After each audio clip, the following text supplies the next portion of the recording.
Bismillahirrahmanirrahim. Assalamualaikum warahmatullahi wabarakatuh. Hamdan wa syukrunillah wassalatu wassalamu ala rasulillah amma ba'd. Rabbi shrah li sadri wa yassir li amri wa hlul 'uqdatam min lisani yafqahu qawli. Mitra muslim, kita jumpa kembali dalam channel Satriani Wisata di Kuldi, kuliah bersama Edi Hamdi. Mudah-mudahan situasi dalam kondisi Covid ini kita masih diberikan kesehatan dan dipelihara oleh Allah Subhanahu wa taala sehingga kita masih bisa menjalankan aktivitas kita sehari-hari walaupun terbatas akibat daripada Covid Corona. Mitra muslim, episode yang lalu kita sudah sedikit membuka tabir tentang Nabi Nuh alaihissalam, kisah Nabi Nuh alaihissalam, di mana usia beliau adalah 950 tahun, diutus oleh Allah Subhanahu wa taala kepada kaum Bani Rosib. Kemudian terjadi peristiwa kemusyrikan, dan kemusyrikan yang pertama kali adalah terjadi pada masa Nabi Nuh alaihissalam dari peristiwa 5 pemuda atau 5 manusia soleh yang akhirnya dieluk-elukan dan dijadikan patung sehingga mereka musyrik, dan kaum daripada Nabi Nuh alaihissalam musyrik kepada Allah Subhanahu wa taala atau menduakan Allah Subhanahu wa taala. Pada episode kali ini kita akan membahas tentang doa Nabi Nuh alaihissalam, di mana Nabi Nuh alaihissalam memohon kepada Allah setelah melakukan dakwah yang begitu panjang, yang begitu lama. Nabi Nuh berdoa kepada Allah agar memusnahkan kaumnya yang tidak beriman kepadanya dan tidak ingin patuh kepada dakwah yang diperintahkan oleh Allah Subhanahu wa taala. Dalam surah Hud ini cukup panjang, ayat 25 sampai dengan 49. Saya mengambil beberapa cuplikan saja. A'udzubillahi minasyaitonir rajim. Wasna'il fulka bi'ayunina wa wahyina. Akhirnya Allah Subhanahu wa taala memerintahkan kepada Nabi Nuh untuk membuat al-fulk, semacam transportasi, alat transportasi, yaitu berbentuk perahu. Bi'ayunina wa wahyuna. Jadi Nabi Nuh diperintahkan untuk membuat perahu dengan diarahkan oleh malaikat dan Allah sebagai perintah untuk melakukan perbuatan itu. Karena Nabi Nuh tidak bisa membuat perahu, dan belum pernah terjadi pada zaman itu bagaimana Nabi Nuh otomatis menjadi tukang kayu, membuat perahu dan sebagainya. Sementara Baghdad atau Irak saat itu tidak seperti di Indonesia banyak pohon-pohonan. Akhirnya apa yang terjadi? Tentunya melalui malaikat mengajari, memberikan bimbingan untuk menanam pohon kayu. Dalam tafsir Ibnu Katsir dikatakan Nabi Nuh menanam pohon kayu itu hampir 100 tahun. Coba bayangkan, menanam pohon kayu itu hampir 100 tahun agar kayu tersebut bisa dimanfaatkan dibuat perahu pada saatnya nanti. Dan itu tentunya sesuai dengan ayat tadi adalah atas pengawasan dan atas bimbingan daripada malaikat kepada Nabi Nuh. Maka Nabi Nuh membuat perahu, tentunya dibantu oleh malaikat dan kaumnya yang beriman yang berjumlah 83, diantaranya adalah 3 putranya, yaitu Syam, Ham, dan Yafis. Singkat cerita, perahu sudah selesai, dan dalam ayat dikatakan bahwa Nabi Nuh diperintahkan untuk mengajak di samping kaumnya yang 83 itu juga binatang-binatang zaujaini, jadi berbeda jenis, laki perempuan, laki perempuan. Semua binatang yang ada pada saat itu, pada zamannya, naik ke dalam perahu yang dibuat Nabi Nuh alaihissalam. Eh, Bagaimana bermulanya perahu itu bisa berjalan sementara hujan tidak ada, kemudian perahu itu dibuat di atas gunung, sehingga banyak kaumnya yang mentertawakan dan mengatakan Nabi Nuh sudah gila buat perahu di atas gunung dan tidak ada air dan sebagainya. Tetapi kekuasaan Allah Subhanahu wa taala dan melalui wahyunya tentunya kepada Nabi Nuh bahwa tetap Nabi Nuh lakukanlah apa yang diperintahkan. Wa antum la ta'lamun, Nabi Nuh tidak tahu tapi Allah telah memerintahkan untuk melakukan apa yang diperintahkan oleh Allah Subhanahu wa taala. Perahu telah terjadi dan menurut kisah perahu itu terdiri dari tiga tingkatan, 3 deker, di mana di bagian bawah itu adalah diperuntukkan untuk hewan-hewan yang ganas-ganas seperti macan, kemudian kuda dan sebagainya, itu di tingkat pertama. Kemudian kaum Nabi Nuh berada di pada tingkatan yang kedua, dan pada dek yang terakhir itu diperuntukkan untuk binatang-binatang seperti burung dan sebagainya. Jadi sudah diatur sedemikian rupa. Peristiwa itu terjadi dengan perintah Allah Subhanahu wa taala, dan pada saat yang sudah ditentukan Allah menurunkanlah hujan pada saat itu, dan sekaligus air yang keluar dari mata air Tanurah, disebutkan At-Tanur dalam ayat ini. At-Tanurah, keluarlah air daripada bawah tanah sekaligus dari langit. Dan tentunya pada saat yang sama akibat daripada kemusyrikan kaum Nabi Nuh alaihissalam terjadilah banjir bandang dan musnahlah seluruh keturunan daripada Nabi Nuh alaihissalam, terkecuali yang ikut dengan Nabi Nuh alaihissalam 83, termasuk istri Nabi Nuh juga dan anak Nabi Nuh yang bernama Yam ikut tenggelam bersama dengan banjir bandang atau tofan yang terjadi pada peristiwa tersebut.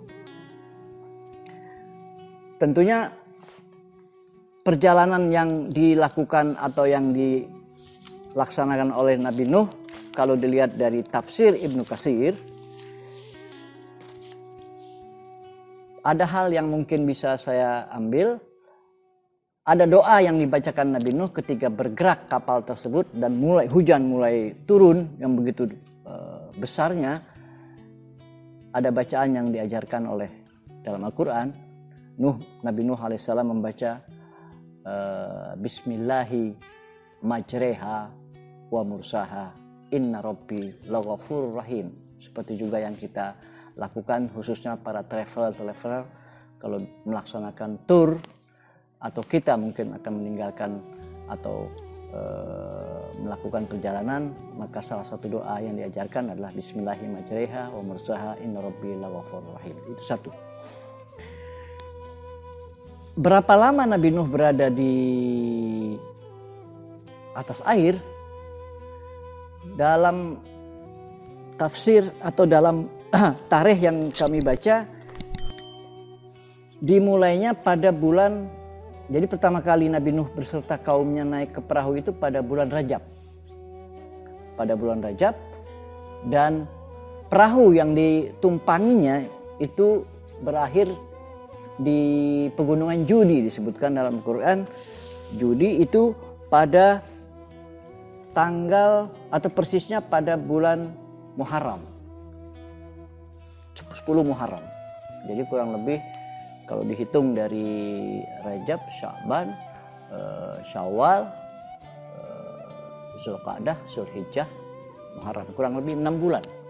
6 bulan Nabi Nuh beserta pasukannya atau beserta orang-orang yang ikut dengannya berada di tengah-tengah lautan, tengah-tengah banjir bandang selama 6 bulan. Bahkan dalam tafsir saya menemukan Nabi Nuh mampir di Mekah.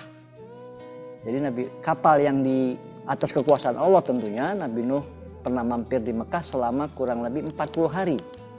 Ya. Jadi ada yang mengatakan di sini fatofa, bertawaf di Ka'bah, dan selama kurang lebih 40 hari.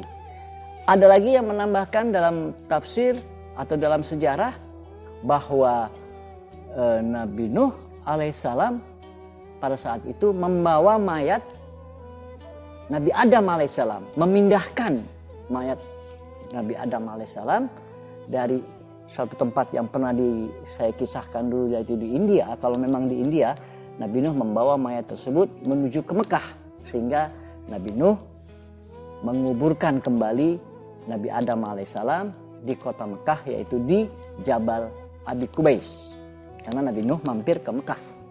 Ini salah satu riwayat. Akhirnya berhentilah kapal yang digunakan atau perahu yang digunakan oleh Nabi Nuh alaihissalam di sebuah bukit yang disebut Al-Judi.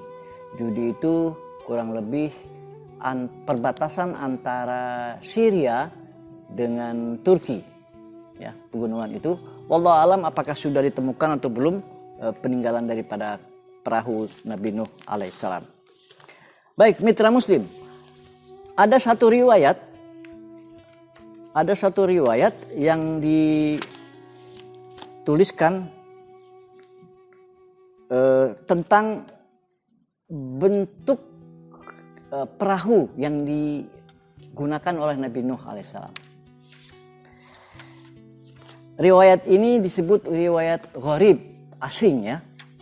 Riwayat asing ini saya dapatkan dalam Al-Kamil Fit Tarikh karangan Al-Athir, Ibnu Athir, kemudian dari At-Tabari, ya, Tarikh At-Tabari, dan juga ada di Al-Bidayah wa Nihayah karangan dari Ibnu Katsir, ya. Saya mungkin bisa bacakan untuk membantu mitra Muslim supaya tidak keluar dari jalur. Dari Qisasul Anbiya saya ambil halaman 81. Wa zukrul Imam Abu Ja'far Ibnu Jarir min Tariq Ali ibnu Zaid ibnu Jada'an an Yusuf ibnu Mahran an Ibnu Abbas. Jadi riwayat ini bisa dikatakan riwayat gharib yang asing, yang mungkin jarang kita dengar, tetapi saya ambil dari kitabnya. Annahu qala hawariyuna li Isa bin Maryam law ba'asalana rajulan syahidas safinata fahadasna anha, dan seterusnya fantalaqa bihim hatta ata ila kathib min turab fa'akhaza kaffam min zalika at-turab bi kaffihi wa qala atadruna ma hadza qalu Allah wa rasuluhu a'lam qala hadza Ka'ab Ham bin Nuh qala wa darabal kasif bi asah wa qala kum bi iznillah, dan seterusnya. Saya terjemahkan saja. Ketika Nabi Isa, pada saat ini kita ke belakangnya. Pada zaman Nabi Isa alaihissalam, pada saat itu Nabi Isa atau kaumnya yang disebut Al-Hawariyun, ya, Al-Hawariyun yang 12 itu pernah menanyakan kepada Nabi Isa alaihissalam, ya Isa, bagaimana kalau kita mencari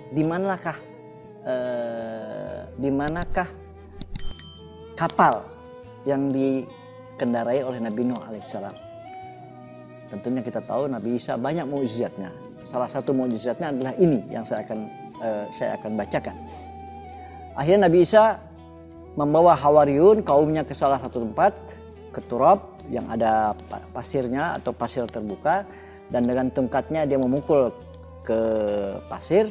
Akhirnya dilihat makhluk bangun dari situ, ya, makhluk atau mayat bangun dari situ dan hidup. Ya, salah satu menghidupkan mayat mungkin peristiwa itu. Ternyata yang dibangunkan adalah salah satu putra daripada Nabi Nuh alaihissalam yang namanya Ham. Akhirnya apa yang terjadi? Dia tanyakan dua hal. Pertama, Nabi Isa alaihissalam menanyakan kepada Nabi Ham, kepada Ham putra daripada Nuh, berapa besarnya perahu yang dibuat bapak kamu pada saat zaman itu? Satu, ya, berapa besarnya perahu itu? Kemudian dijawab oleh Ham, mayat yang tadi bangun, disebutkan bahwa panjangnya itu 1.200 zira, ya, 1.200 zira. Artinya satu zira semacam ini kurang lebih 600 cm, ya. 600 meter ya. Panjangnya 600 meter, kemudian lebarnya 300 meter. Jadi besar sekali kapal yang dibuat oleh Nabi Nuh alaihissalam. Dan dikatakan wakanat salah satabaqat, terdiri dari 3 tingkatan. Fatabaqat fiha ad-dawabur wal wahsh, wa tabaqat fiha al-uns, wa tabaqat fiha at-tayr. Jadi lantai pertama adalah yang saya sebutkan tadi, ada binatang-binatang al-wahsh, binatang-binatang dan sebagainya. Tingkatan yang kedua adalah manusia, dan tingkatan yang terakhir fiha at-tayr, burung-burung dan binatang-binatang yang terbang. Baik, mitra muslim, pertanyaan yang kedua ditanyakan, bagaimana kaum atau bagaimana Nabi Nuh dapat mengetahui kalau wilayahnya atau dunia ini atau daerahnya sudah tidak terjadi banjir lagi. Wa kaifa alima Nuh alaihissalam annal bilad qad ghuriqat, bahwa tanahnya sudah tidak tenggelam lagi. Wa qala ba'asal ghurab ya'tihi bil khabar fa wajada jaifatun fa waqa 'alaiha fada'a 'alaihi bil khawfi falizalika la ya'laf bil buyut. Akhirnya kata Ham, kata mayat yang dihidupkan tadi, kita mengirimkan burung semacam burung gagak untuk melihat kondisi daerah, apakah air sudah surut atau belum, atau sudah mencapai pada atau kita bisa turun atau tidak. Ternyata ghurab itu tidak pulang-pulang, tidak balik-balik. Akhirnya Nabi Nuh berdoa, ya Allah, ghurab ini kurang ajar gitu. Sudah kami utus untuk melihat kondisinya tapi nggak balik-balik. Maka didoakanlah ghurab itu tidak akan disukai oleh manusia. Dan alhamdulillah sampai sekarang manusia tidak suka akan itu. Yang kedua, akhirnya dikirimlah al-hamamah. Al-hamamah dikirim burung al-hamamah itu merpati. Dikirimlah burung merpati melihat, dan burung merpati itu balik kembali setelah beberapa saat. Dan di sini dikatakan fajaat burika zaitun bimin qariha watinun birizleha. Jadi ada buah zaitun di mulutnya, kemudian watinun, buah tin, birizleha, di kakinya burung merpati tersebut, menandakan bahwa bumi sudah bisa diinjak kembali di tempat yang dilihat oleh merpati tersebut. Akhirnya Nabi Nuh berdoa, ya Allah, merpati ini berikanlah dia supaya dicintai oleh manusia di rumah-rumah. Kira-kira begitu. Akhirnya sampai sekarang kita suka sekali akan merpati. Tentunya tidak lain adalah doa daripada Nabi Nuh alaihissalam. Dan ini dikatakan wa hadza asharun gharibun jiddan. Jadi ini riwayat gharib, asing, ya, bisa dipercaya atau tidak, tapi saya menemukan dalam 3 kitab sekaligus karena saya meragukan akan ini, tapi ternyata ada di 3 kitab, sehingga kita ketahui bahwa besar kapal Nabi Nuh, kemudian penumpangnya berapa orang, kemudian apa yang terjadi setelah kapal itu mulai mendarat di satu tempat. Dan mendaratnya kapal tersebut adalah pada hari bulan Muharram, ya, bulan Muharram, sehingga tanda rasa syukur Nabi Nuh alaihissalam terhadap keselamatannya, kita sama-sama tahu ada puasa bulan Muharram, Asyura, ya, bulan Asyura minal Muharram. Kita sebutkan puasa Asyura, yaitu Asyura bulan Muharram. Dan inilah salah satu dari riwayat Ibnu Jarir, khabarun marfu'an yuwafiq haza wa annahum shaumu yaumuhum zalik. Jadi kaumnya melakukan puasa karena syukur telah selamat ke bumi. Bumi mana? Di sini dikatakan terdamparnya di Gunung Judi, dan di sanalah mulai Nabi Nuh beserta kaumnya membangun sebuah civilization, sebuah komunitas yang disebut dengan Pasar Samanin, ya. Disebut di sini Nabi Nuh beserta kaumnya membuat pasar yang disebut Pasar Samanin mungkin dikategorikan dengan penumpangnya yang 80, sehingga masing-masing orang membuat rumah-rumah sehingga disebutkan pasar Samanin. Itu terjadi di perbatasan antara Irak, Syria dengan Turki. Baik, mitra Muslim. Setelah itu apa yang terjadi? Dalam kisah ini disebutkan bahwa seluruh kaum Nabi Nuh yang berjumlah 80 tadi, di luar yang 3 ya, di luar 3 itu putra atau keturunan Nabi Nuh. 80 tadi kaum Nabi Nuh meninggal dunia. Ya, meninggal dunia, tidak punya keturunan, atau mungkin Allah sendiri tidak ingin membuat keturunan daripada Nabi Nuh alaihissalam, daripada 80 orang ini. Tapi justru dari tiga keturunan anak daripada Nabi Nuh inilah yang melahirkan keturunan-keturunan sampai dengan saat sekarang ini. Siapa ketiga anak itu yang ikut kapalnya Nabi Nuh ketika terjadi tofan? Yaitu pertama Syam bin Nuh, ya. Yang kedua Ham bin Nuh. Kemudian yang ketiga Yafis bin Nuh. Dari sinilah, dari 3 pongkol inilah lahir keturunan-keturunan yang insya Allah nanti kita akan ceritakan pada episode berikutnya. Seperti contoh, keturunan daripada Syam itu keturunannya hampir seluruhnya ada di negara Arab, Jaziratul Arab. Semua keturunan daripada Ham itu lari ke daerah Ethiopia atau ke Mesir Kipti yang berkulit-kulit coklat, itu keturunan dari Ham. Sementara yang wajah-wajah seperti Arab-Arab itu keturunan Syam. Kemudian Yafis ini justru lari ke daerah Eropa. Yafis dan ke daerah Rusia, kemudian Ya'juj wa Ma'juj juga ini adalah keturunan Yafis. Jadi inilah kisah dari perjalanan umat manusia, keturunan daripada putra-putra Nabi Nuh alaihissalam. Insya Allah episode besok kita akan cerita tentang keturunan Syam, yaitu Syam punya anak 8, ya, 7 atau 8. Salah satunya Arfaksad. Arfaksad nanti punya anak Saleh, kemudian Falij, Abir, dan sampai Ibrahim.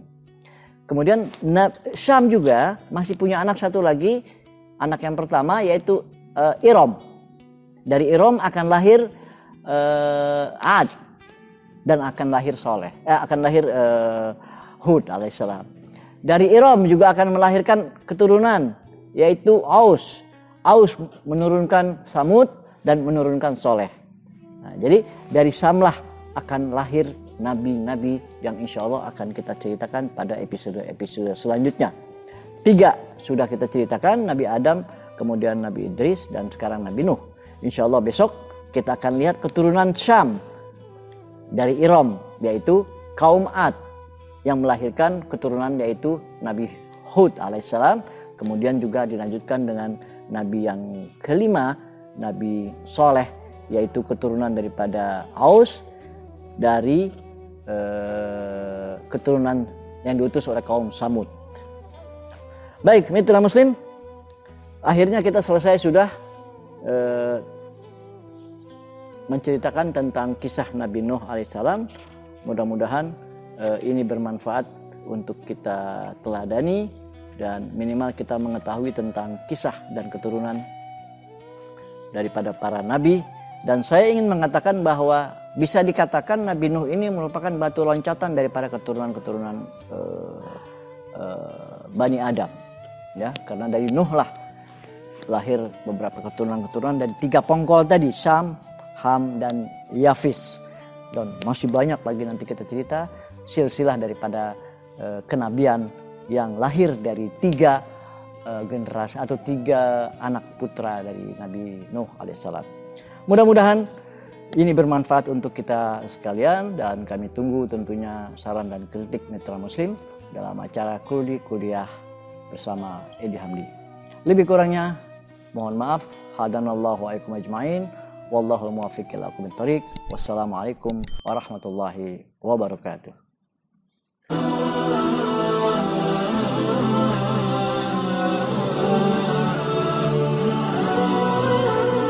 Nabi Nuh wafat di 2 tempat, ya. Ada 2 kaul. Yang pertama, dia wafat atau kuburannya berada di daerah Karak. Karak itu di Yordania. Kita perlu ketahui bahwa sebelum Nabi Nuh alaihissalam wafat, ada wasiat yang sangat